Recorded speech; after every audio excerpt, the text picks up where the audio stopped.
Chers spectateurs de RP Média, bonjour, merci de nous suivre tous les jours comme vous le faites depuis un certain temps sur nos réseaux sociaux, sur notre site rpmedia.com. Aujourd'hui, nous sommes encore réunis pour discuter de trois thèmes.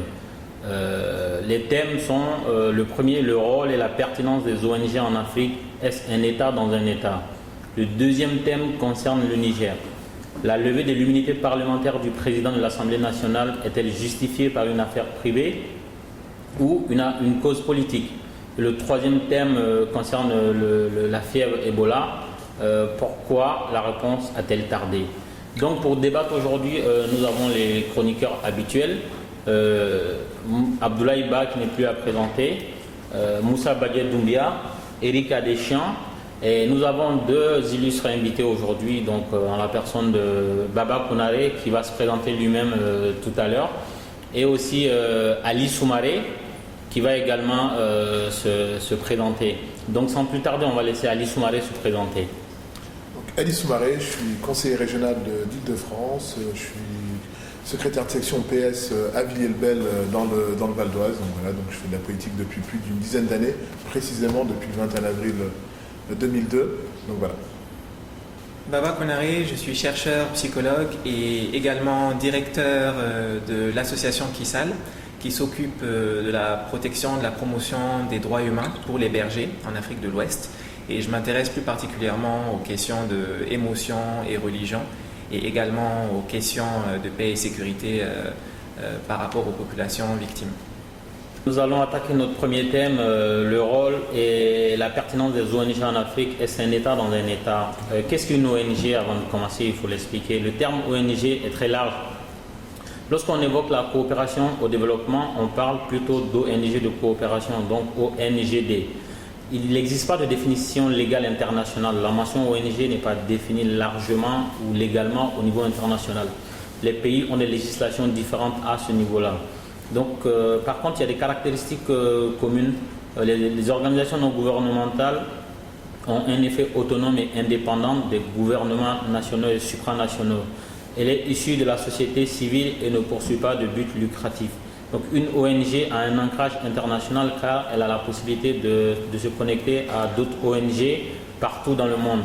Donc, ce sont des partenariats et des alliances qui sont basés sur des valeurs, des objectifs et des activités communes. Nous sommes ici pour parler justement de l'apport de ces ONG en Afrique et se poser la question si elles constituent un État dans un État. Donc pour commencer, on va laisser la parole à Erika Deschamps qui va nous dire son analyse sur la question. Bonjour chers spectateurs de RP Média, je suis ravi d'être parmi vous encore aujourd'hui pour ce rendez-vous dominical. La thématique d'aujourd'hui sur les ONG, la pertinence de leur action en Afrique de l'Ouest en particulier, elle est vraiment importante. Elle n'est pas qu'en Afrique de l'Ouest, j'imagine, en plus, et un peu partout en Afrique. Il est important de souligner que ces ONG ont un statut quand même privilégié parce qu'elles ont un certain nombre d'avantages, mais ce qui est surtout important de souligner, c'est que ces ONG s'investissent et travaillent dans des secteurs qui relèvent de la souveraineté de certains pays. Je veux citer par exemple dans le secteur de la santé, dans le secteur de l'éducation, dans le secteur de l'eau, de la bonne gouvernance, comme on ne le dit pas assez souvent. Et aujourd'hui, ces ONG, elles occupent une place de plus en plus importante dans la gestion au quotidien de nos démocraties africaines. C'est quand même un revirement de situation. C'est un peu comme si aujourd'hui la population prend le pouvoir. Si c'était encore des populations locales qui sont impactées directement par les problèmes au quotidien, je veux bien l'accepter. Mais manifestement, on a comme l'impression que ces ONG sont des chevilles ouvrières des pays occidentaux qui parfois dictent des politiques qui sont à l'encontre, en tout cas, des intérêts des populations ou des États dans lesquels elles sont présentes. Moi, je pense qu'aujourd'hui, il faudrait que la société civile, en particulier africaine, puisse se saisir un peu de ces problématiques. Je vais parler par exemple de la santé. On va discuter tout à l'heure dans les thématiques d'Ebola. L'Ebola a été vraiment le modèle type, en tout cas, de limite de notre système de santé. On a, oui, entendu dire dans les médias que, heureusement, qu'il y avait la présence des ONG sanitaires dont je ne me permettrai pas de citer les noms ici, parce qu'il y en a beaucoup qui interviennent et qui ne sont malheureusement pas médiatisés. Mais il faut signaler que ces ONG aujourd'hui ont pris le pouvoir parce qu'elles ont un rôle de plus en plus prépondérant dans l'action politique et dans la gestion de nos démocraties africaines. Donc avant de laisser la parole à Baba Konaré, pour paraphraser Erika Deschamps qui parlait du poids, donc de la puissance de ces ONG en Afrique, il faut rappeler qu'en 2006, une ONG comme Action contre la faim avait un budget de 60,8 millions d'euros. C'est pas rien. Et quand on regarde les domaines dans lesquels ces ONG interviennent, c'est vraiment des domaines régaliens, l'autosuffisance alimentaire, la santé, la bonne gouvernance, ce sont des choses qui devaient revenir au cercle fermé du pouvoir en place, sinon des pouvoirs en Afrique. Mais ces choses sont déléguées à des ONG. Donc effectivement, il faut se poser la question si les ONG sont des États dans d'autres États. Baba Konaré va nous dire ce qu'il en pense justement. Pour moi, il y a des distinctions à faire tout d'abord. Je pense que généralement, quand on parle d'ONG, surtout en Afrique, on a tendance à penser à des ONG internationales. Parce que c'est une culture associative qui est surtout venue de l'étranger, et plus particulièrement de l'Occident dans notre cas. Mais je pense qu'il y a aussi pas mal d'ONG sur place, des ONG qui arrivent aussi à faire une différence. Et pour moi, les ONG sont un mode privilégié pour les citoyens d'aussi vivre, expérimenter leur citoyenneté, pouvoir bénéficier des droits, des prérogatives que les ONG ont en s'associant à d'autres à l'étranger. Je vais par exemple citer le cas d'une organisation avec laquelle je travaille, qui est l'association Delta Survie, qui opère au centre du Mali, dans la région du Massina, auprès des populations nomades et pastorales surtout. C'est une ONG qui arrive à scolariser, à faire des écoles mobiles et qui a même bénéficié, si je ne me trompe pas, de l'appui de la mission de l'ONU pour tout ce qui est déplacement et autres dans les zones de conflit. Donc je pense que les ONG sur le papier, elles ont vraiment un potentiel élevé. Après, ça dépend de la manière dont le peuple aussi arrive à s'en accaparer, à s'approprier les tâches de ces ONG-là.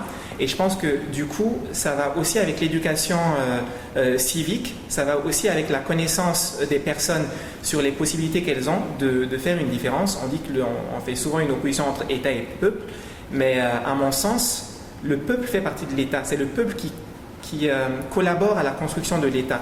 Donc pour moi, il n'y a finalement rien d'aberrant à ce que le peuple arrive à se constituer en ONG.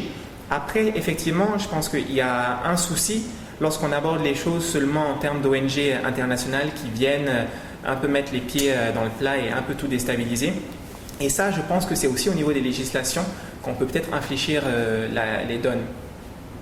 Avant de passer la parole à Abdoulaye Ba, il faut juste rappeler à Baba Konaré que c'est vrai qu'on ne l'a pas précisé, mais la spécificité des ONG dont on parle, c'est justement les ONG internationales.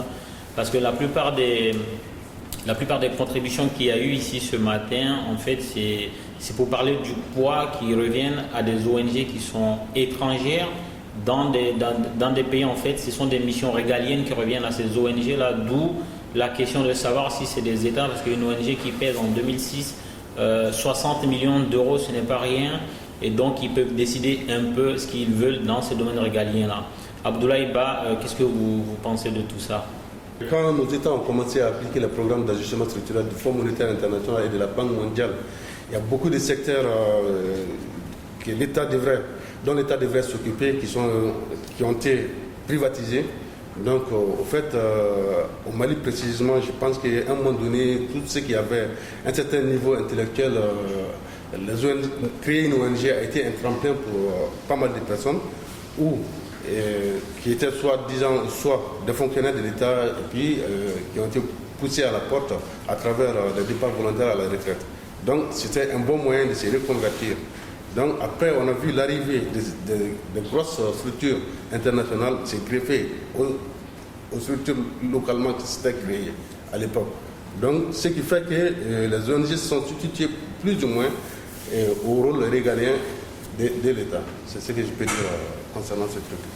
Il faut rappeler que les ONG internationales dont il s'agit sont un peu un levier politique pour les pays qui les envoient. Il faut rappeler que des fois en Afrique, quand on a envie de donner le signal au reste du monde que ça ne va pas dans un pays, on commence à communiquer sur le fait que les ONG se retirent de ce pays-là. Et quand on commence à annoncer des grands noms d'ONG tels que UNICEF, tels que la Croix-Rouge, Médecins sans frontières ou enfin Médecins du monde, ça donne une indication de l'état du pays et donc ça met le pays un peu en berne. Et on ne peut pas dissocier la puissance de ces ONG-là de la puissance impérialiste des pays auxquels appartiennent ces ONG-là. C'est un peu ça que certaines personnes de plus en plus commencent à dénoncer. Moussa Badje Doumbia, vous qui avez travaillé avec les ONG, qu'est-ce que vous en pensez? Oui, bon, moi je pense que il y a deux choses qu'il faut peut-être voir, c'est-à-dire l'ONG en tant que structure et le personnel de l'ONG. Je pense qu'il y a beaucoup de gens qui vont dans ce sens-là en se disant bon, je vais servir à quelque chose, je vais aider des populations dans le besoin à se développer, à aller de l'avant. De l'autre côté, quand on parle d'ONG, on parle justement d'aide au développement. Donc à mon avis, ce qu'il y a à dire, c'est de dire que nos États n'ont pas les moyens de leur politique, donc ils font appel aux aides au développement. Et pour justement financer ces aides au développement, les pays donateurs passent par les ONG et d'autres structures affiliées à ces ONG-là. Donc à mon avis, tout se situe à ce niveau-là, c'est de dire que nos États, ils feront mieux de se donner les moyens de leur politique et de mettre ces politiques en place au lieu d'être obligés de passer par des ONG qui, in fine, sont rattachés aux institutions ou aux États donataires, parce que c'est un peu ça le problème. Par exemple, je donne un exemple, quand l'Union européenne va mettre un projet au Mali, l'Union européenne fait un appel à projet aux ONG et les ONG proposent des projets qui seront étudiés selon les critères de l'Union européenne. Donc du coup, quelque part, l'ONG se retrouve prise au piège entre l'Union européenne et les pays bénéficiaires. Et comment est-ce qu'il faut faire, qu'est-ce qu'il faut faire? Du coup, les experts qui travaillent dans cette ONG-là et qui ont une connaissance accrue des pays bénéficiaires servent des traits d'union pour permettre la mise en place et l'implémentation, voire même l'exécution justement de ces projets. Mais le vrai fond du problème revient toujours à dire que nos États doivent revoir encore leur position par rapport à tout cela. Est-ce qu'on ne doit pas faire des politiques qui sont à nos moyens, qu'on peut réellement financer sans pour autant dépendre du financement externe, de la rente externe, comme je l'appelle très souvent, et qui, comme vous l'avez dit, de l'autre part, il ne faut pas se tromper, les États récupèrent soit de manière politique, soit justement à travers des contrats signés avec nos pays. Donc voilà, en ce moment, il faut peut-être être clair et net sur les propos de dire, bon, on ne veut peut-être pas des aides au développement, mais il faut payer, par exemple, à juste prix nos ressources. Tout simplement, ça peut être un moyen de compenser ces besoins aux aides au développement.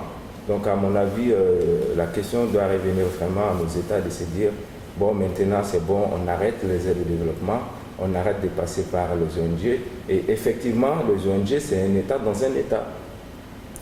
Badje Doumbia a répondu directement à la question. Avant de laisser intervenir Ali Soumaré, il faut rappeler juste que le but n'est pas de dire, le sujet n'est pas d'accuser les ONG. À la base, une ONG, ça part d'un bon sentiment, ça part d'une volonté de positiver la vie de certaines personnes. Notamment les salariés qui contribuent à faire fonctionner ces ONG-là ne sont pas des gens sur qui il faudra taper. En fait, c'est toute la politique, toute la législation et tout le but qu'il y a derrière qu'il faut peut-être mettre la lumière dessus pour que les uns et les autres sachent où on avance. Parce qu'il faut rappeler qu'une ONG qui s'occupe de la santé dans un pays, quand vous prenez un pays comme le Burkina Faso, l'un des pays les plus pauvres au monde, c'est le pays qui accueille sur son sol le plus grand nombre d'ONG. et les ONG se partagent les départements régaliens dans ce pays-là. Et donc les statistiques, par exemple, sur la santé, au Burkina Faso, ou au Mali, ou au Niger, ou au Bénin, sont détenues par les ONG. Des statistiques sur les moindres choses sont détenues par des ONG. Et quand quelqu'un détient autant d'informations sur un pays, ça devient dangereux. Il y a la crainte d'une possibilité d'opportunisme. Et justement, on ne peut pas dire qu'aujourd'hui, les pays du Nord n'ont pas ces relations, n'ont pas ce comportement d'opportunisme envers les pays du Sud qui sont les plus gros demandeurs d'ONG. Ali Soumaré, vous qui êtes dans une grosse structure étatique, l'Île-de-France, qu'est-ce que vous pensez de cette question? Je pense que c'est une question effectivement extrêmement intéressante. Nous, la région Île-de-France, moi j'ai la chance d'animer les coopérations autour du Conseil régional de Dakar, de l'Assemblée régionale de Caille au Mali et de la communauté urbaine de Nouakchott en Mauritanie. Et effectivement, moi, depuis que j'ai pris mes responsabilités en 2010, c'est des débats qui existent et qui ont raison puisqu'ils sont extrêmement légitimes. Moi, je crois qu'il y a une double remise en question. Il y a une remise en question effectivement pour l'Occident dans ses modes opératoires. Je crois qu'il faut effectivement, et ça a été souligné tout à l'heure, c'est des modes opératoires qui sont galvaudés. Galvaudés parce qu'aujourd'hui, effectivement, autant elles avaient, et d'ailleurs il faut d'abord commencer par là, et j'aurais dû commencer par là, dire l'utilité des ONG, l'utilité qu'elles ont eue, l'utilité qu'elles ont toujours aujourd'hui sur des domaines, ça a été dit tout à l'heure, des domaines qui sont des domaines régaliens, des domaines qui sont extrêmement importants. On a parlé de la santé, de la bonne gouvernance, et d'ailleurs des questions qui sont des fois et souvent extrêmement liées, mais je reviens sur cette double remise en question pour l'Occident dans ses modes opératoires, pas simplement parce que finalement c'est pas éthique ou c'est plus éthique d'intervenir comme on est amené à intervenir, mais aussi parce qu'à un moment donné ces modèles sont tellement obsolètes qu'on a des grosses puissances comme les Chinois aujourd'hui qui ne travaillent pas autour d'ONG et qui pour le coup en termes de rayonnement rayonnent en Afrique. Parce que je voulais aussi le dire, je crois que c'est un adage qu'on répète souvent, et moi c'est peut-être sur le plan politique que je le dirais, parce que je l'ai souvent entendu, il n'y a pas beaucoup d'amis dans ce milieu-là, il y a surtout des intérêts, et donc c'est souvent des intérêts, pas simplement au sens négatif du terme, des intérêts, c'est des intérêts qui sont souvent des intérêts qui sont partagés, et donc double remise en question, puisque je pense qu'il est important aussi, et je le dis, sans aucune forme de condescendance, pour les États africains, à un moment donné, la nature a horreur du vide. Et donc c'est ce vide-là qui fait qu'à un moment donné, il est comblé par un certain nombre d'ONG qui finalement ont un terme qui est extrêmement à la mode, qu'on entend dans le milieu, qui est le transfert de compétences. Ça fait 20 ans ou 30 ans qu'on fait du transfert de compétences, qu'on n'est pas toujours en mesure d'évaluer, parce qu'on a peut-être fixé un objectif, mais sans à un moment donné se donner le temps de pouvoir l'évaluer. Et donc moi en tout cas en tant qu'élu, en tant que responsable politique, en tant que constructeur de politique publique, j'essaie justement de faire en sorte qu'on puisse pointer à un moment donné ces objectifs-là et les évaluer. Grosso modo, une ONG qui depuis 20 ans fait du transfert de compétences autour d'une ONG, c'est une ONG à un moment donné qui a peut-être des choses à revoir dans son mode opératoire. Voilà. Je crois que Erika Deschamps et Baba Kounaré ont envie d'intervenir juste 30 secondes et après Baba Kounaré.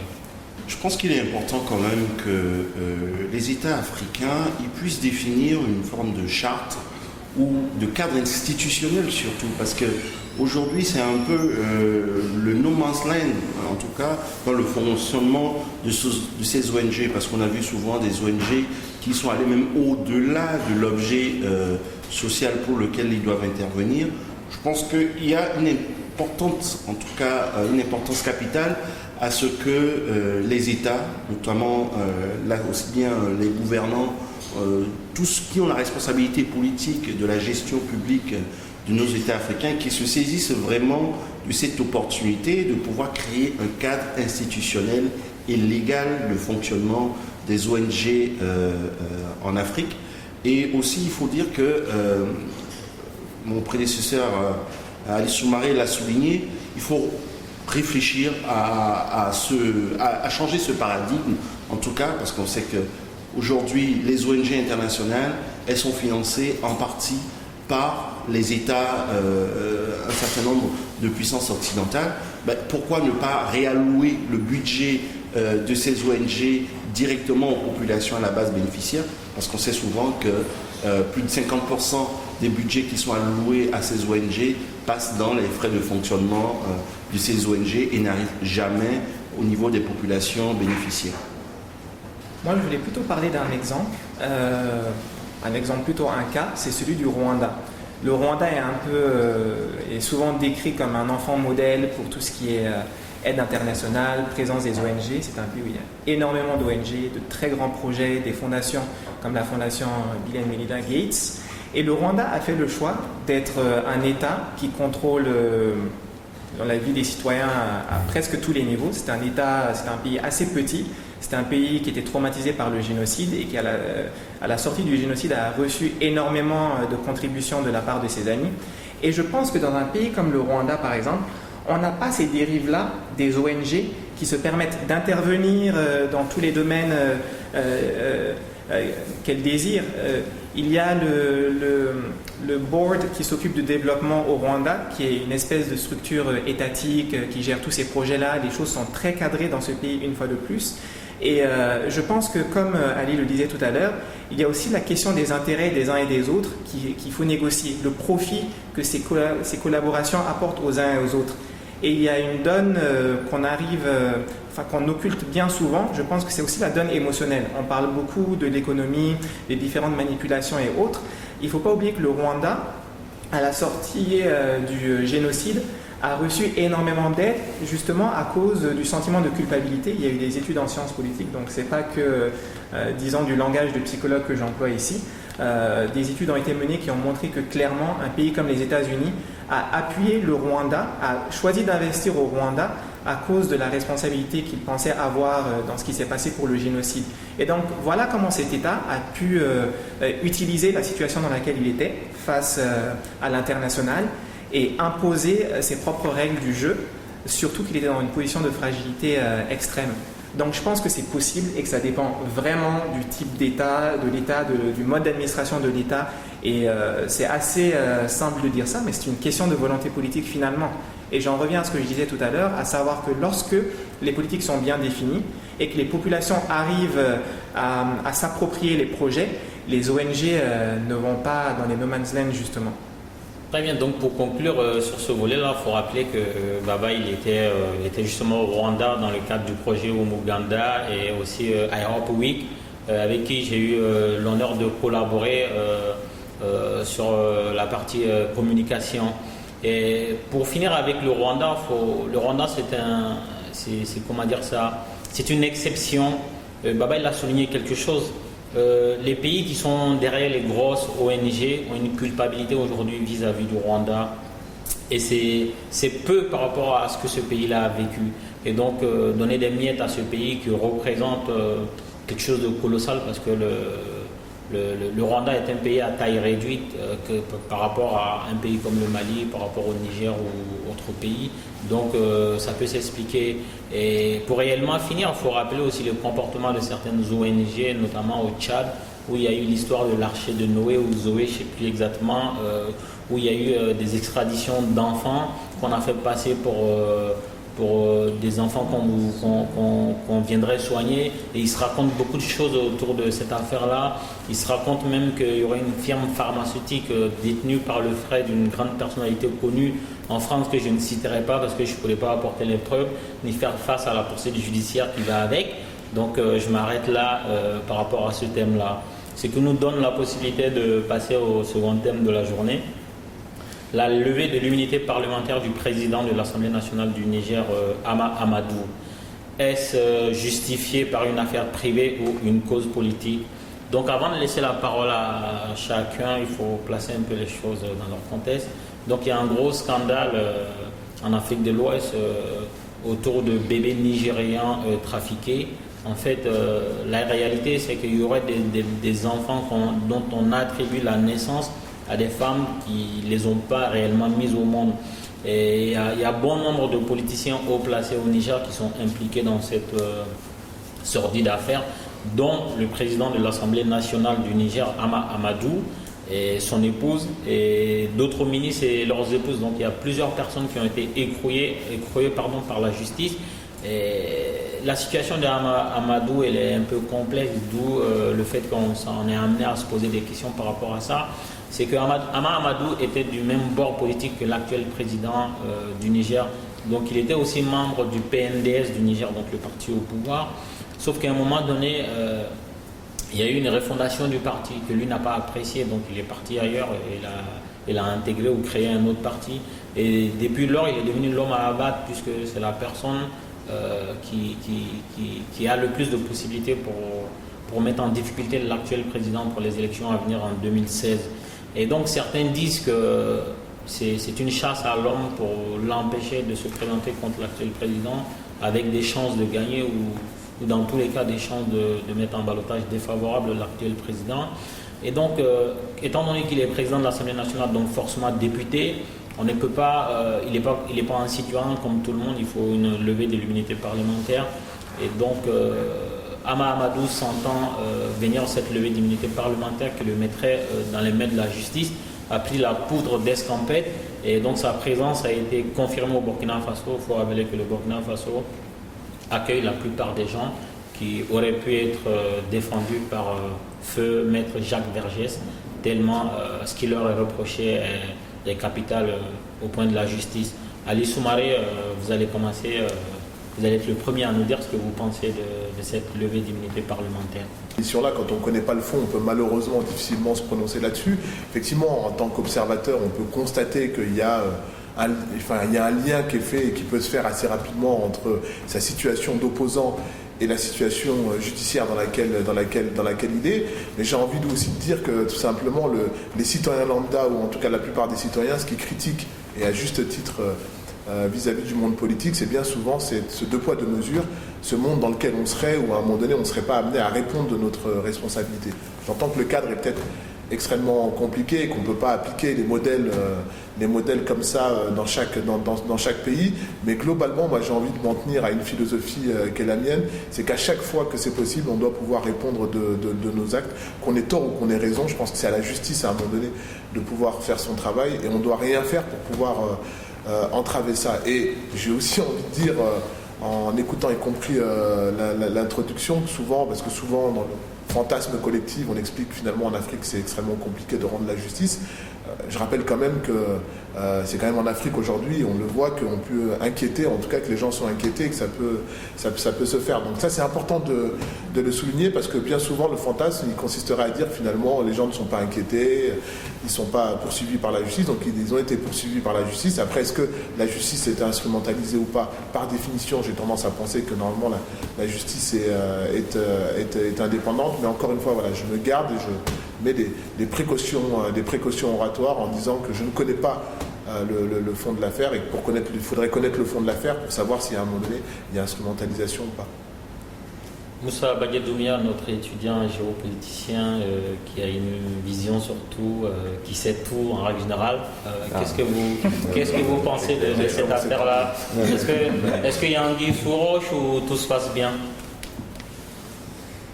Non, en fait, je pense que, comme l'a dit Ali, c'est un peu complexe de parler de cette affaire-là parce qu'on sait très bien qu'en Afrique, la justice, dans beaucoup de pays, c'est très très complexe et il n'y a limite pas de justice, c'est la justice du vainqueur ou du pouvoir.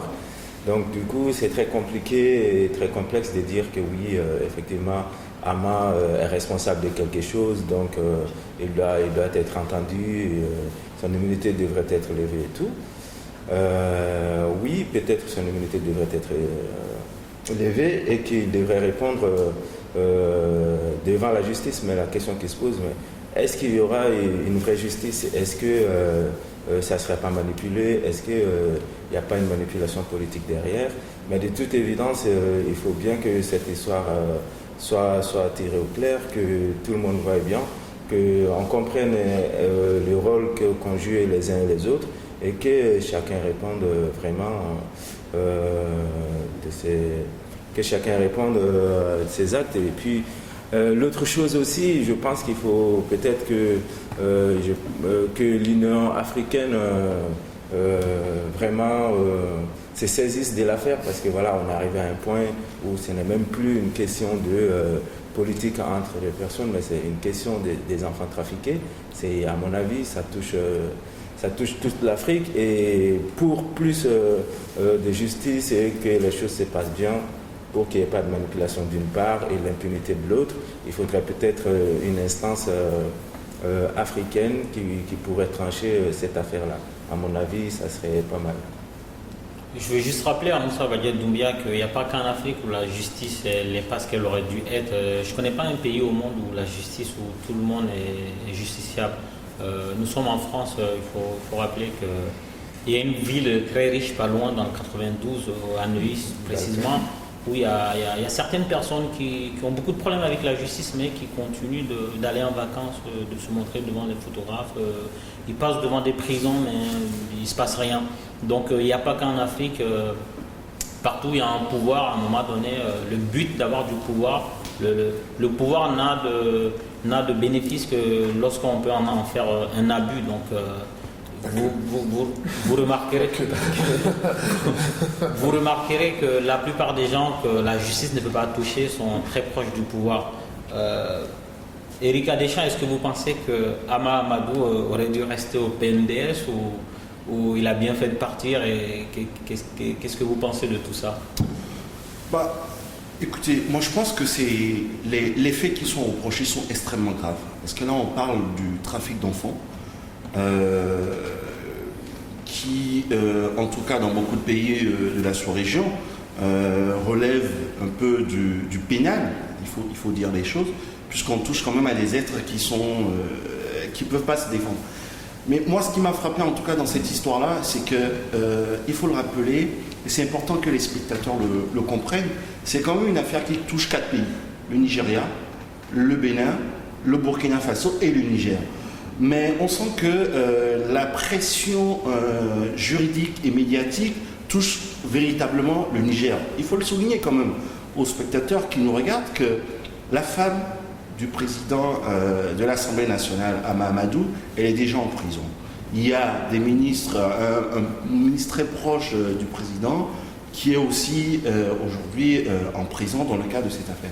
Moi, je ne vois pas pourquoi un président de l'Assemblée nationale puisse se soustraire, en tout cas, à une enquête préliminaire, parce que de toute façon, il n'est pas incriminé. Et aujourd'hui, il y a des députés de l'opposition nigérienne, en tout cas au président Issoufou Mahamadou, qui ont posé une question de constitutionnalité, en tout cas à la Cour constitutionnelle nigérienne, pour qu'elle puisse répondre, parce qu'aujourd'hui, je ne vois pas pourquoi le président de l'Assemblée nationale il puisse quand même échapper à une enquête. D'autant plus que s'il n'a rien à se reprocher, je ne vois pas l'intérêt, aussi bien que ce soit pour une affaire privée ou politique. La raison n'a pas d'être. Mais je ne crois pas personnellement au fantasme, parce qu'on l'a souligné mon ami Ali Soumaré tout à l'heure, en disant qu'il y a une justice qui est plus pour celle des plus forts. Non, honnêtement, je crois quand même au-delà du simple aspect institutionnel de la justice en Afrique, quand on parle des enfants, quand on parle de la justice pour les enfants, je pense que nous avons tout un chacun de nous une certaine humanité et qu'il est important de souligner.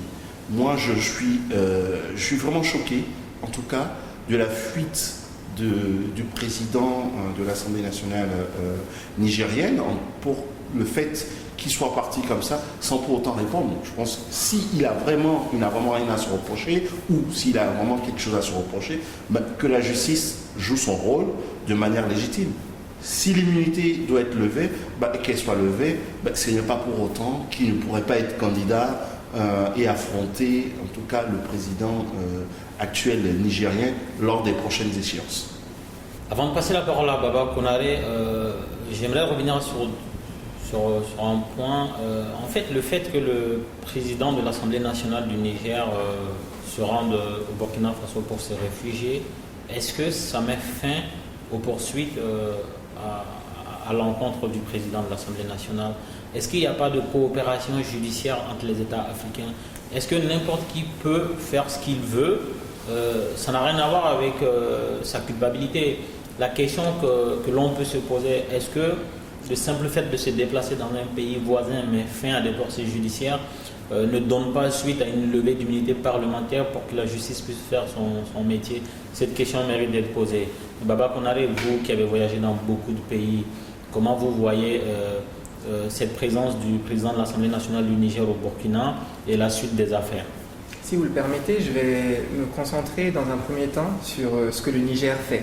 Hors toute spéculation, on peut spéculer sur la culpabilité des uns et des autres, mais c'est vrai que c'est une affaire très grave et le Niger a au moins le mérite d'avoir entamé un processus. Ce n'est pas comme si le président de l'Assemblée avait été arrêté immédiatement, ce n'est pas comme si c'était le seul qui était inquiété non plus. D'autres ministres et leurs époux sont aussi dans le collimateur de la justice et je pense que c'est vraiment une belle leçon qu'il y ait eu toute cette démarche pour lever d'abord l'immunité avant de s'en prendre à ce monsieur. Et je pense que le fait que le Niger a choisi cette démarche, ça met aussi le Niger sous le feu des projecteurs. Donc je pense que pour le président de l'Assemblée nationale, c'était peut-être quelque chose d'assez maladroit d'aller au Burkina, de transposer le problème là-bas, étant donné qu'il y a déjà quelque chose d'entamé au Niger de cette manière-là.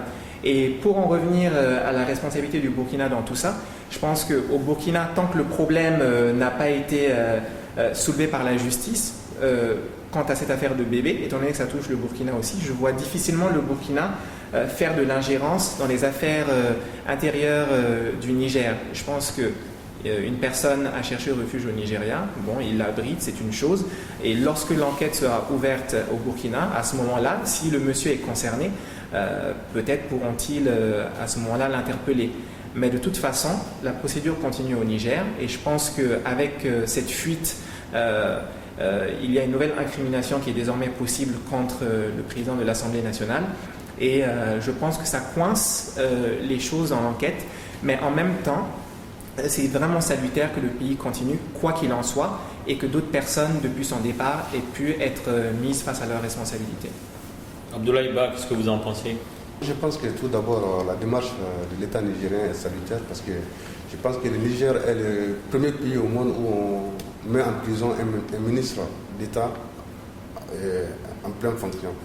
Et la démarche de la levée d'immunité parlementaire, je pense que c'est tout à fait constitutionnel. Et d'autre part, il y a des spéculateurs qui disent que la démarche de la levée d'immunité, c'est à cause du nomadisme politique du président de l'Assemblée nationale, parce que, de prime abord, le président de l'Assemblée nationale doit être du même bord que le président de la République, parce que c'est lui qui est amené à voter de l'offre proposée par l'exécutif. Donc, de ce point de vue-là, c'est comme si le président et le président de l'Assemblée nationale ne sont pas du même bord. Et donc, c'est comme si une sorte de cohabitation politique. Bon, de ce point, je pense que ce n'est que pure spéculation parce que les faits quand même reprochés sont assez graves.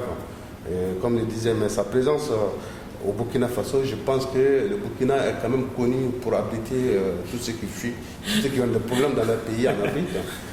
Quand tu prends le cas des rebelles ivoiriens dans le passé, des rebelles du Mali actuellement et tout ça, tous sont au Burkina. Donc ça, voilà.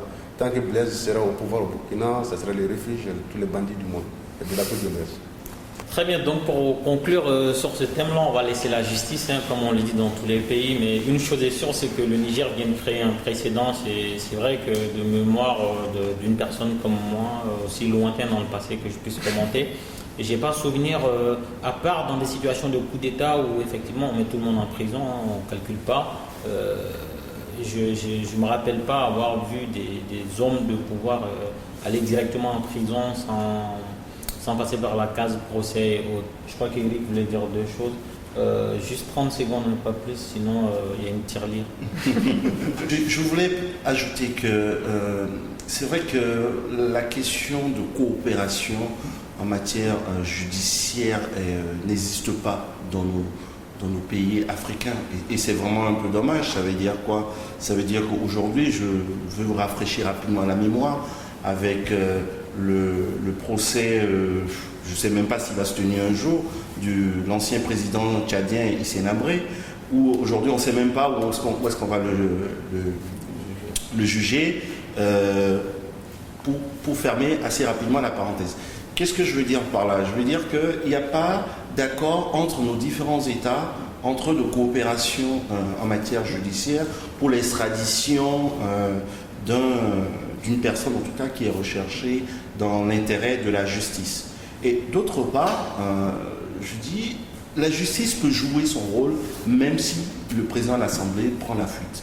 On juge par coutumace, donc rien n'empêche que la justice fasse son rôle. Tôt ou tard, il va purger sa peine s'il rentre au Niger. Je pense que la question de se dire, pourquoi il n'est pas rentré, pourquoi il fuit, ça se posera à un moment donné quand il devra purger sa peine. Bien. Ce qui nous permet de passer au dernier thème de cette émission, donc le virus Ebola en Afrique. Pourquoi la réponse a-t-elle tardé?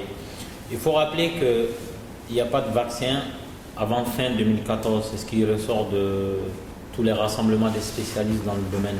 L'Organisation mondiale de la santé a proposé 8 traitements et 2 vaccins expérimentaux contre ce virus à développer au plus vite, mais qui ne pourront pas être disponibles pour un usage généralisé avant fin 2014. L'Union africaine a d'autre part annoncé une réunion d'urgence lundi à Addis Abeba pour définir une stratégie à l'échelle du continent. Donc la flambée actuelle du virus Ebola qui ne cesse de s'étendre en Afrique de l'Ouest est sans précédent. Or, il n'existe pas de vaccin homologué contre la maladie et il n'existe pas de traitement spécifique, donc il n'y a que la mort au bout, à part quelques miracles. Début août, un comité d'experts réuni par l'OMS avait donné son feu vert aux traitements expérimentaux vu les circonstances particulières de la flambée. Depuis les stocks du sérum ZMapp, un traitement prometteur contre le virus Ebola testé pour la première fois fin juillet sur des humains, mais difficile à produire en grande quantité. Je ne sais pas pourquoi on ne peut pas produire en grande quantité. Donc les stocks sont épuisés. Dans son dernier décompte diffusé jeudi, l'OMS a fait état de 1841 décès sur 3665 cas pour 3 pays ouest-africains les plus atteints, dont la Guinée, le Libéria et la Sierra Leone. Il faut rappeler quand même que 3 Américains contaminés, dont un médecin du nom de Dr Sakra, 51 ans, qui travaillait pour l'organisation caritative SIM à l'hôpital Eloi de Monrovia, a été transféré au centre médical du Nebraska. Donc ce dernier est sain aujourd'hui, ça veut dire tout simplement qu'il a pu être guéri. 2 autres membres du personnel médical avaient été rapatriés et traités avec succès avec un sérum expérimental. La question qu'il faut se poser, ou les questions qu'il faut se poser sont: combien de temps faut-il pour élaborer un sérum? Depuis combien de temps les Américains disposent de ce sérum secret qui permet de soigner les Américains et pas les Ouest-Africains? On va commencer par Abdoulaye Ba. Quelle analyse vous avez par rapport à cette situation-là où la réponse a tardé en Afrique de l'Ouest, sachant qu'on dénombre 1841 morts quand même sur 3665 cas, donc ça dépasse le seuil de l'épidémie, c'est même une pandémie. Abdoulaye Ba. Je pense que tout simplement la vie d'un Africain ne vaut pas que celle d'un Américain, tout simplement. Mais seulement, il faut rappeler que le Japon déclare avoir disposé aussi d'un autre sérum qui serait prêt à mettre à disposition des pays africains, sans même l'aval de l'OMS. La semaine dernière, je l'ai lu sur Internet, et puis je pense qu'il y a certains médias qui en ont fait cas. Mais quand tu prends l'origine même du virus Ebola, d'autres disent que le premier cas d'Ebola, c'est au Congo que ça s'est déclaré dans le passé. Donc d'autres disent que c'est un virus chimique, fabriqué par la CIA pour des besoins de guerre chimique dans le monde.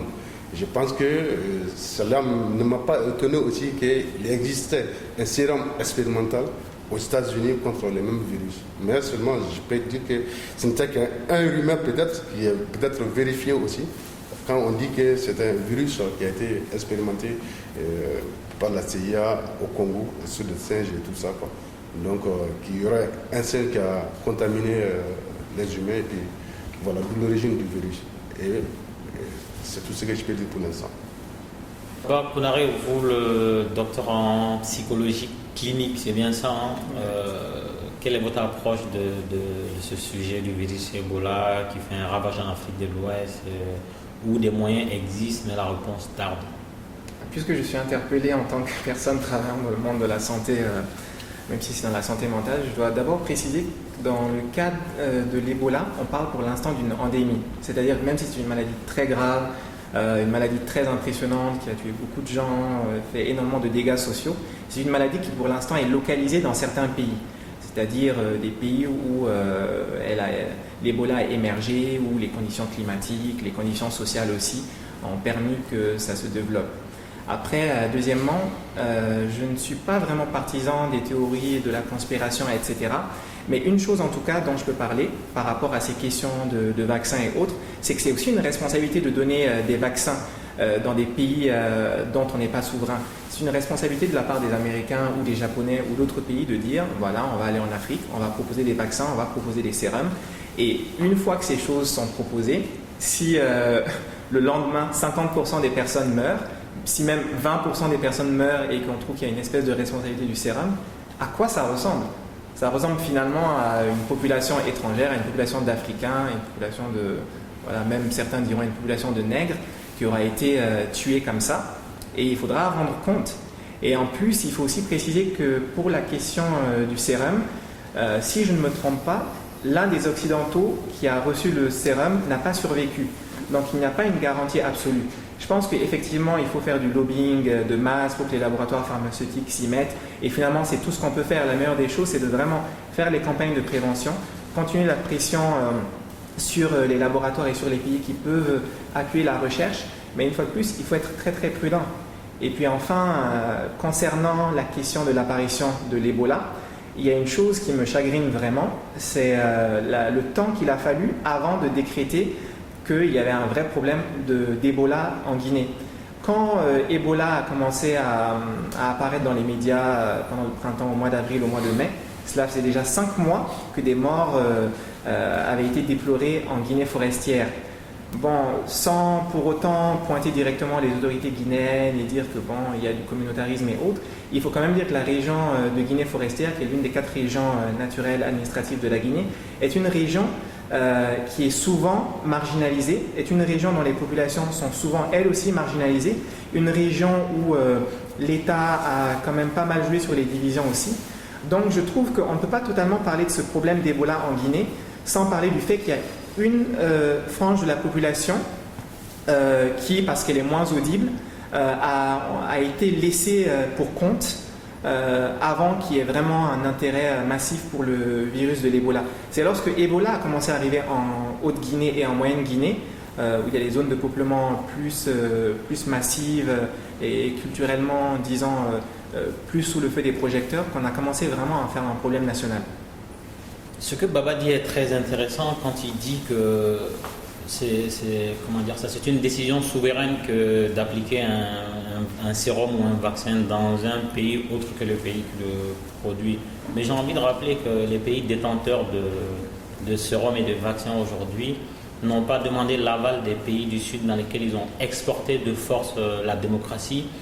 Les États-Unis et la France sont quand même intervenus en Irak, soi-disant pour le bien de la population, pour leur apprendre la démocratie, en Afghanistan pour leur apprendre la démocratie et les bonnes mœurs, en Libye pour leur apprendre la démocratie parce que Kadhafi n'était pas bon pour le peuple. Donc ça ramène toujours ces questions-là, où mettre le curseur pour que ceux aujourd'hui qui détiennent les clés du monde, il y a des gendarmes du monde, il faut les citer, c'est l'Occident, où mettre le curseur, où est la limite de l'application de certaines mesures sans demander l'aval des États.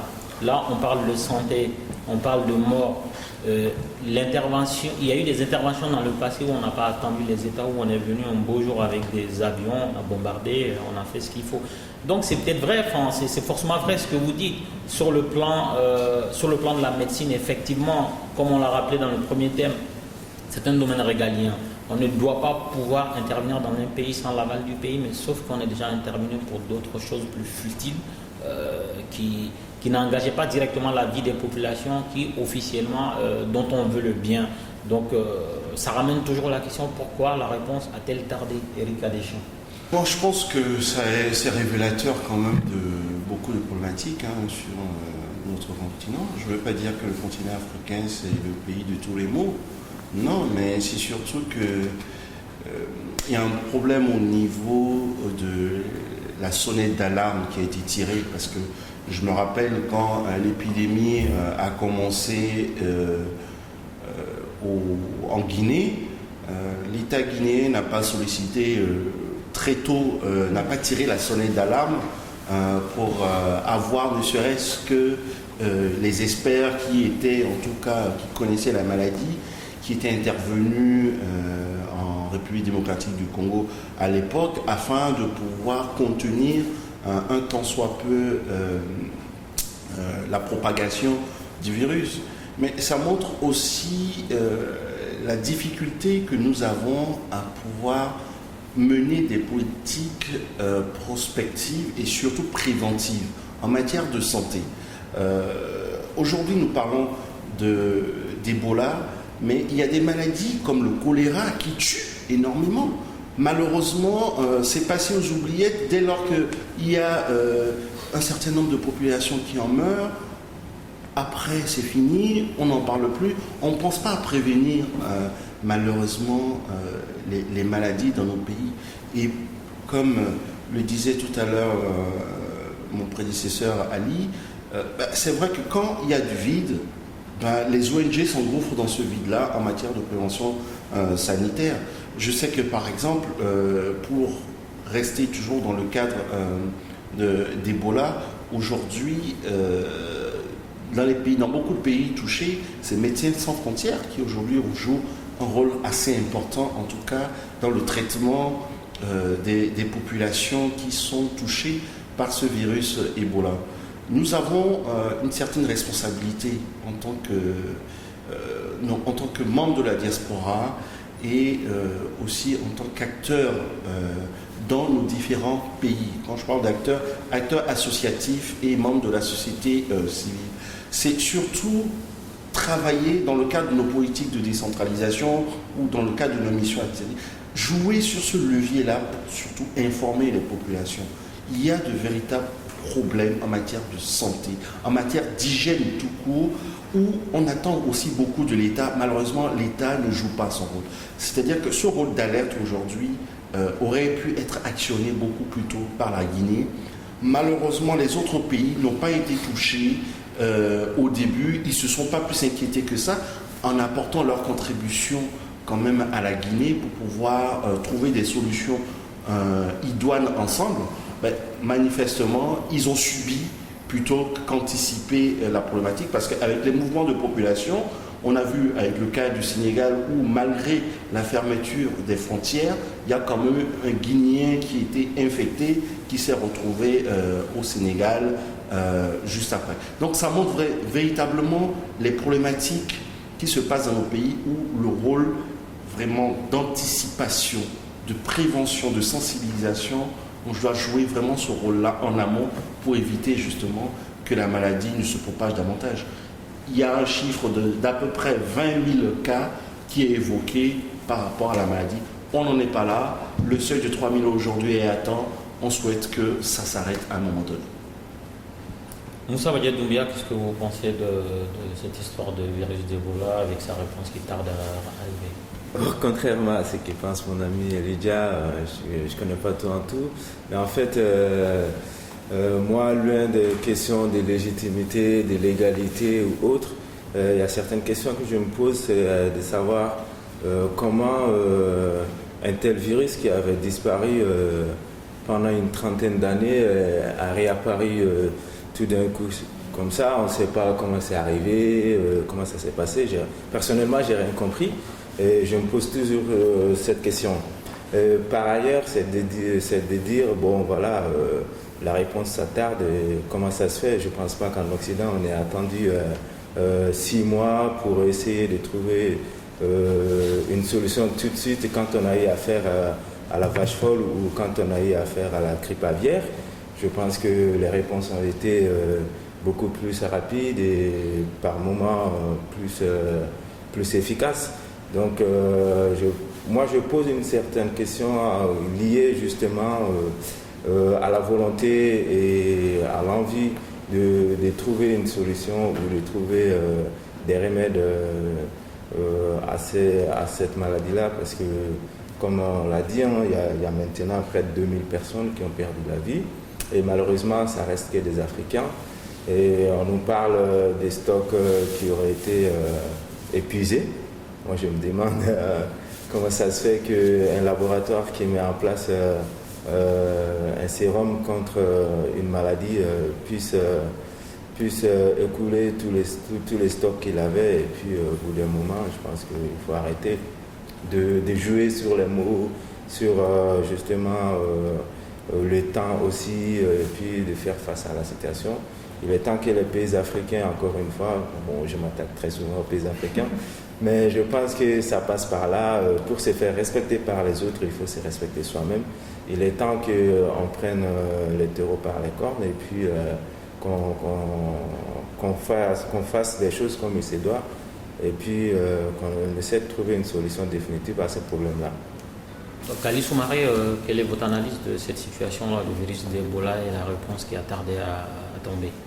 Je vais moi profiter de ce sujet pour faire un coup de gueule, dont je précise parce que c'est extrêmement important, parce que des fois, quand on est politique, on réagit aussi aux commentaires et autres, donc il n'y a aucune forme de condescendance, même si je vais bien évidemment défendre l'Occident et la France sur ce sujet-là, pour la simple et bonne raison qu'il y a de toute façon un piège dans lequel, et ça a été dit tout à l'heure, que l'Occident intervienne, on dira qu'à un moment donné elle est mal intervenue, elle n'est pas suffisamment intervenue, ou peut-être même on alimentera une théorie du complot dans laquelle on aurait dans les sérums mis quelque chose qui aurait peut-être généré autre chose, qu'on n'intervienne pas, on dira qu'à un moment donné il n'y a pas d'intervention, et en même temps moi je lis les commentaires, les débats que ça peut susciter, mais j'entends très peu le fait qu'on puisse pointer du doigt la responsabilité des politiques africains, des dirigeants africains. Et pour le dire de manière extrêmement claire et sans langue de bois, quand vous voyez les vols internationaux qui sont remplis dans la classe affaires de business, de dirigeants africains,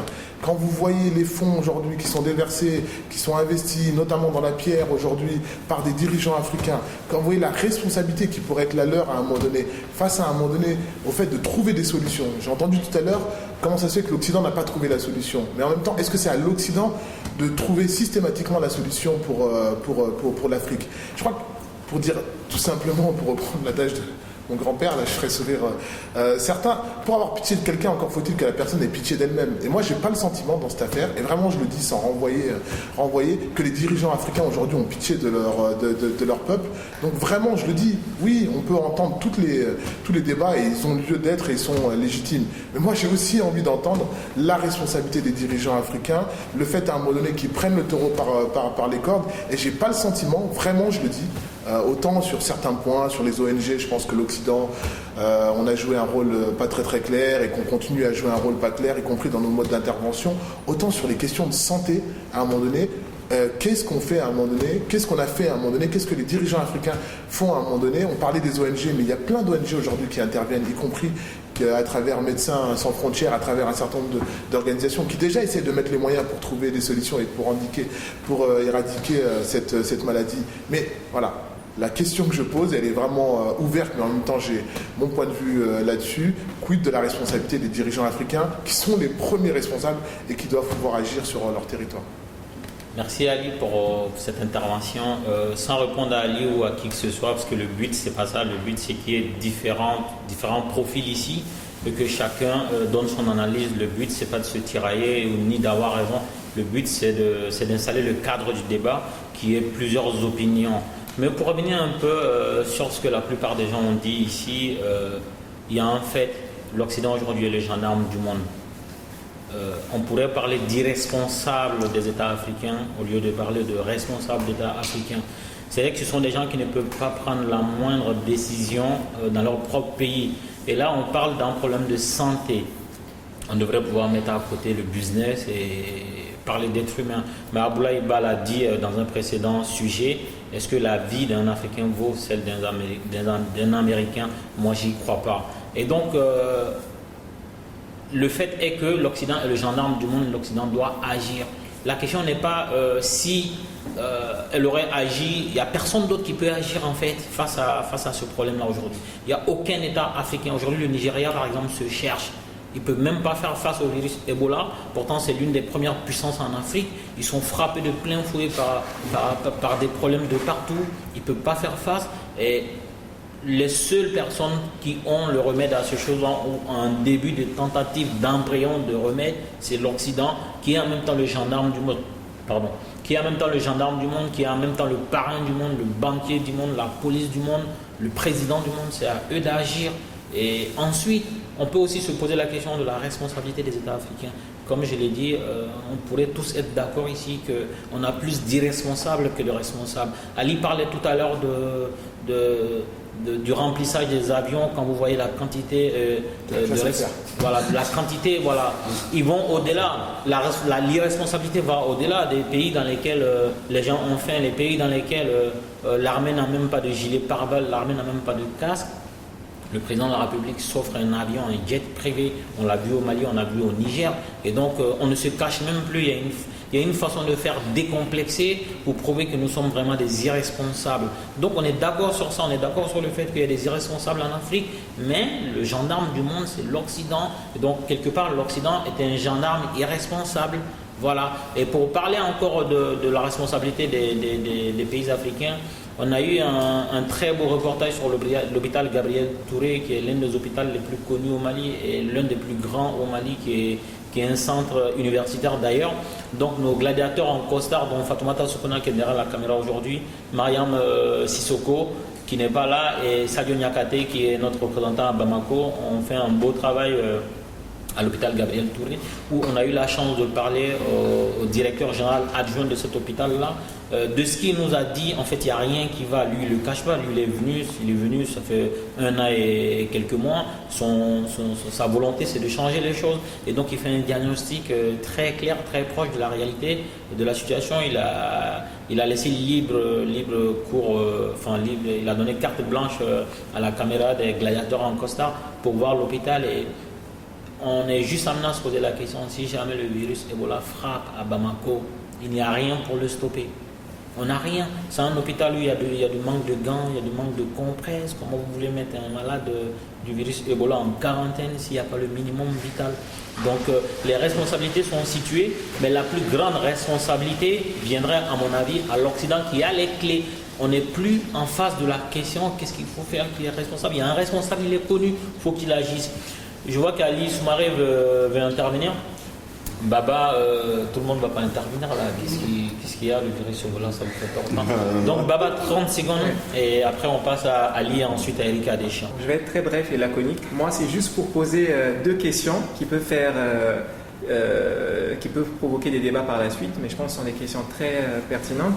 La première question, c'est quand on parle de l'Occident, président du monde, l'Occident qui a une certaine responsabilité, etc., et l'Occident qui est le seul à pouvoir lutter contre Ebola, la question, j'ai envie de dire, s'applique aussi à la situation du Mali l'année dernière, par exemple. On a parlé des interventions à travers le monde pour lutter contre les narcotrafiquants, les différents bandits armés, aussi bien au nord qu'au sud du Mali. Y avait-il une autre possibilité? Donc je pense qu'il faut pouvoir être juste aussi, pouvoir dire oui, certes, l'Occident est gendarme, l'Occident fait des interventions, fait du mal dans certains endroits, l'Occident face aux médicaments, il peut faire du bien, mais c'est pareil dans les autres sens aussi. L'Occident avec les médicaments et autres peut aussi faire des bavures, l'Occident avec les interventions peut aussi changer la donne de manière positive. Et la deuxième chose que je voulais dire, c'est justement pour en revenir à la question des ONG, la question de la prévention, lutter contre Ebola. On est chez les rebelles pacifiques ici. Donc comment se rebeller justement face à nos irresponsables politiques, gouvernementaux, et ce de manière pacifique? Je pense que ça passe par des projets comme Umuganda, sans vouloir en faire la publicité. Non, mais tu as le droit de faire la publicité parce que RP Media est partenaire de Umuganda, donc tu es c'est parfait alors. Et donc en encourageant la propreté, en encourageant des initiatives associatives de ce type-là, je pense qu'on peut faire énormément, une très grande différence dans la lutte contre Ebola, parce que Ebola, c'est tout bête, mais il faut le dire, c'est un virus qui est très peu résistant au fait de se laver les mains, au fait de garder des contacts quand même assez safe avec les personnes qui sont infectées. Donc on peut vraiment gagner la lutte contre Ebola avec des activités de ce genre-là, en se rebellant pacifiquement. Bon, on va se rebeller pacifiquement, comme la caméra est déjà sur l'État des champs. Il va griller le tour de Ali Soumaré qui va attendre. On t'écoute. Oui, je ne vais pas voler la vedette à mon cher ami Ali. Ce que je tenais à dire ici, c'est de se dire, on jette la pierre à l'Occident, mais nous avons le 55e État d'Afrique qui représente la diaspora. La diaspora africaine aujourd'hui est assez représentée dans tous les pays. Et c'est important quand même que nous, on puisse aussi jouer cette partition et qu'on puisse pallier aux irresponsabilités des gens chez nous. Il faut à un moment donné qu'au sein de la diaspora africaine, il y ait des personnes qui prennent leur courage à deux mains pour devenir des responsables et occuper la place de ces irresponsables. Nous avons notre rôle à jouer aussi dans ce combat-là. Arrêtons de jeter la pierre à tout vent à l'Occident. Nous aussi, nous sommes d'ici et de là-bas. Donc jouons également notre partition. Voilà. Moi, je voulais m'inscrire, même si effectivement, c'est pas un débat contradictoire, mais quand même deux éléments que je vais appuyer, que j'avais rappuyés, mais qui ont été quand même un peu soulignés. Le premier, c'est notamment, et c'est une question ouverte, puisque d'ailleurs, on n'aura jamais fini ce débat-là, est-ce qu'on acte, on grave dans le marbre que l'Occident est le gendarme du monde? Parce que dans l'intervention, j'entendais un peu ça. Si on l'acte, à ce moment-là, on dit, et puis c'est clair, et à ce moment-là, on demande à chaque fois à l'Occident d'arbitrer les conflits dans le monde et autres. Mais attention à ne pas l'acter et en même temps demander à ce qu'on ait une forme d'indépendance. Ça, c'est la première des choses. La deuxième des choses, de manière provocatrice, je le concède, quand on parlait de la vie d'un Africain et la vie d'un Américain. Moi, entre un Américain qui aujourd'hui prend en charge les problèmes d'un ressortissant américain qui décide de trouver une solution pour qu'il reste en vie, et un chef d'État africain, ou en tout cas un responsable africain qui ne regarde même pas le problème de son pays, j'ai envie de dire tout simplement, et peut-être de manière un peu cynique, vous m'en excuserez, il y a un Américain qui est beaucoup moins irresponsable que l'autre. On a pitié chacun, à un moment donné, de ses ressortissants. Les Américains, ils trouvent des solutions pour les Américains. Les Occidentaux trouvent des solutions pour les Occidentaux. Et les Africains voudraient dire, non mais on veut regarder à un moment donné la responsabilité des Occidentaux. Je sais que c'est provocateur ce que je dis et que le débat est extrêmement long, mais en même temps, je pense qu'il faut vraiment le verser au débat de cette manière-là, de manière à ce qu'à un moment donné, on puisse prendre, encore une fois, notre part de responsabilité. Moi, je parlais de condescendance tout à l'heure. En réalité, moi, je me sens franco-africain. Je suis autant français que africain. Je suis en capacité à un moment donné de voir les limites du système occidental, mais je suis en capacité aussi, et je pense que c'est important, on parlait du rôle de la diaspora, je m'inscris y compris dans cette diaspora. Notre responsabilité, c'est bien évidemment de dénoncer, mais de trouver des solutions et pas toujours à chaque fois à un moment donné considérer que c'est forcément la faute de l'autre. Abdoulaye Ba, vraiment 20 secondes, on ne va pas aller au-delà, 20 secondes. Je pense que, comme on parle de responsabilité, faudra-t-il que les États africains aient des centres de recherche déjà? Elijah venait de souligner le manque de gants, de matériel de première nécessité. Baba qui est chercheur, est-ce que ce sera possible pour toi d'effectuer des recherches en Afrique au jour d'aujourd'hui, dans des conditions idéales, comme tu peux en bénéficier en Occident? Non. Faudra-t-il que les États africains puissent survivre sans vraiment l'aide internationale? Je pense que... Donc, du moment où tout vient de l'extérieur, tout vient des institutions de Bretton Woods, imposées par le Fonds monétaire international, imposées par la Banque mondiale, où nos États ne sont plus souverains, dans ce cas, je pense que c'est légitime de se retourner vers l'Occident qui impose à nos États des situations invivables et qui encourage la corruption et l'enrichissement de nos dirigeants et au-dessus de tout le monde. Je vais mettre un peu d'optimisme. Moi, j'ai travaillé à l'hôpital du Point G à Bamako, qui est aussi un centre hospitalier universitaire. Et c'est vrai que là, aujourd'hui, on tape très fort. Il y a Ebola, la discussion va dans tous les sens. Mais il y a aussi des choses positives qui se font. Il y a par exemple, au niveau du Point G, juste à côté de l'hôpital, le centre de recherche et de lutte contre la drépanocytose, qui est un centre qui attire des gens, même de la sous-région, qui viennent là non seulement pour se soigner, mais aussi pour apprendre, faire de la pédagogie autour de ce fléau qu'est la drépanocytose. Donc, une fois de plus, je pense que c'est possible de faire des synergies, en sachant que ce centre de recherche est aussi financé par la principauté de Monaco, est aussi financé par l'État malien, est aussi financé par d'innombrables bailleurs. Donc, une fois de plus, tout n'est pas à l'eau. Il y a des initiatives qui existent déjà, mais il faut les mettre en avant, il faut les promouvoir, et puis il faut aussi faire quand même des réplications des choses qui marchent, et surtout pas forcément dans les grands centres urbains comme à Bamako, parce que les régions aussi ont ces besoins, et les régions peuvent être des laboratoires incroyables pour faire la recherche. Je crois que c'est un débat sans fin et c'est la faute d'Ali Soumaré. Moussa Baguette Doumbia, je crois que tu voulais dire quelque chose, mais vraiment 20 secondes. Hein. Et là, tu payes. Oui, en fait, moi je vois qu'on se tiraille un peu, mais ça reste sympa et ça me donne envie de participer un peu. Donc le truc c'est que moi je vois très bien tout ça, ça va au-delà même de dire la santé, Ebola et autres, c'est plutôt quelque chose de géopolitique qui est derrière tout ça, c'est de dire quelle est l'importance de l'Afrique aujourd'hui, quel est le rôle que joue l'Afrique aujourd'hui. Quand on parle en vous disant que la vie d'un Africain ne vaut pas la vie d'un Américain, et qu'on va sur la responsabilité des uns et des autres, moi j'ai envie juste de dire mon passeport malien n'est pas égal à votre passeport français, tout simplement parce que si moi je quitte le Mali pour aller aux États-Unis, je dois me justifier comme un malfrat. Et vous, avec votre passeport, vous n'avez pas besoin. Donc je pense que tout part de là en fait. Tout part des partages inégaux qui existent dans ce monde. Et ça, c'est fait de manière consciente et de manière volontaire. C'est pas, on va un peu aller dans la provocation. L'idée, c'est de dire un Africain n'est pas égal à un Français ou à quelque chose. Moi, j'aimerais bien qu'on m'explique déjà ça à la base. Après, on peut nous dire on n'a pas les moyens de nos politiques, on ne peut pas lutter efficacement contre telle ou telle chose. Je vais bien entendre parce que voilà, on est parti des bases occidentales pour trouver des solutions africaines. C'est ça aussi le problème.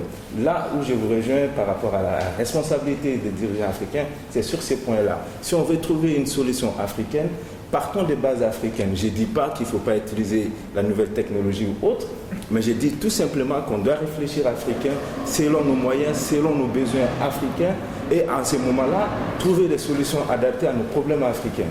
C'est ce que j'aimerais ajouter. La 5e région de l'Afrique.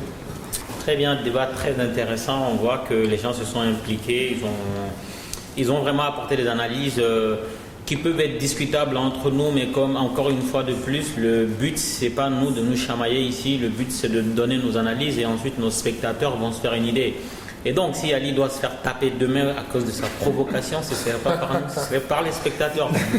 Si Moussa Badje Doumbia dit quelque chose qui ne plaît pas à des gens qui soutiennent ce que Ali dit, bah, vous allez régler avec les spectateurs. En tout cas, moi, je suis très content ce dimanche-là de la venue de vous tous. Vous êtes au nombre de 5 ici autour de moi. Et tous les dimanches, on va débattre ici. Vous êtes les bienvenus. Chaque fois que vous pouvez, en tout cas, nous vous enverrons les thèmes. Chaque fois que vous pouvez, venez, on va débattre.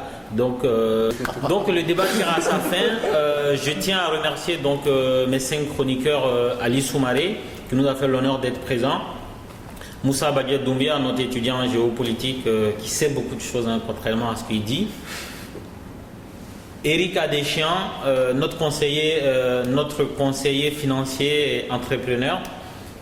Baba Konaré, le docteur en psychologie clinique, c'est ça? Exact. Très bien. Et Abdoulaye Iba, président de l'association APCM, qui nous fait l'honneur d'être là tous les dimanches. Il ne faut pas oublier aussi les gladiateurs en costard. Je ne cesserai pas de le dire, nos gladiateurs en costard. Fatoumata Soukouna, qui est derrière la caméra, qui va faire le montage, à moins que si elle va faire le montage. Il y a Mariam Kadia Kamara qui vous a maquillé, qui est une professionnelle du maquillage. On remercie tous nos spectateurs qui sont de plus en plus nombreux sur le site www.rpmedia.com, sur le compte Twitter, sur mon compte Twitter personnel, sur la page Facebook et le blog, le compte YouTube, le compte Dailymotion. En tout cas, on est présent sur tout le web. Continuez à nous suivre. C'est grâce à vous si ça marche. Et à dimanche prochain, Inch'Allah.